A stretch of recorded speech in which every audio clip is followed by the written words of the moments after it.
ನಮ್ಮ ದೇಹದಲ್ಲಿರುವ ಪಂಚಪ್ರಾಣಗಳಲ್ಲಿ ಉದಾನವಾಯು ಕೂಡ ಒಂದು.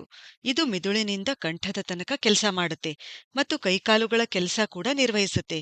ಆಕಸ್ಮಿಕ ರೀತಿಯಿಂದ ನಮ್ಮ ದೇಹದಲ್ಲಿ ತಯಾರಾಗ್ತಕ್ಕಂಥ ವಿಜಾತೀಯ ದ್ರವ್ಯಗಳನ್ನು ತಕ್ಷಣವೇ ಸೀನು, ಕೆಮ್ಮು, ಕಣ್ಣೀರು ರೂಪದಲ್ಲಿ ನಮ್ಮ ದೇಹದಿಂದ ಹೊರಗೆ ಹಾಕುವ ಕೆಲಸ ಈ ಉದಾನವಾಯು ಮಾಡುತ್ತದೆ. ನಾವು ವಿಚಾರ ಮಾಡಲು ಮತ್ತು ಕೈಕಾಲುಗಳ ಚಲನೆಗೆ ಈ ಉದಾನವಾಯು ಕಾರಣ. ಉದಾನವಾಯುವಿನ ಸ್ಥಾನ ನಮ್ಮ ಕಂಠದಲ್ಲಿರೋದ್ರಿಂದ ಇದು ವಿಶುದ್ಧಿ ಚಕ್ರವನ್ನು ಪ್ರಚೋದಿಸುತ್ತದೆ. ಈ ವಾಯುವನ್ನು ಸರಿದೂಗಿಸುವ ಕೆಲಸ ಉದಾನ ಮುದ್ರೆ ಮಾಡುತ್ತದೆ. ಉದಾನ ಮುದ್ರೆ ಹೇಗೆ ಮಾಡಬೇಕು ಅಂದ್ರೆ, ಅಗ್ನಿ ತತ್ವದ ಹೆಬ್ಬೆರಳಿನ ತುದಿಗೆ ವಾಯು ತತ್ವದ ತೋರ್ಬೆರಳು, ಆಕಾಶ ತತ್ವದ ಮಧ್ಯದ ಬೆರಳು ಮತ್ತು ಪೃಥ್ವಿ ತತ್ವದ ಉಂಗುರು ಬೆರಳು, ಈ 3 ಬೆರಳುಗಳ ತುದಿಗಳನ್ನು ಜೋಡಿಸಬೇಕು.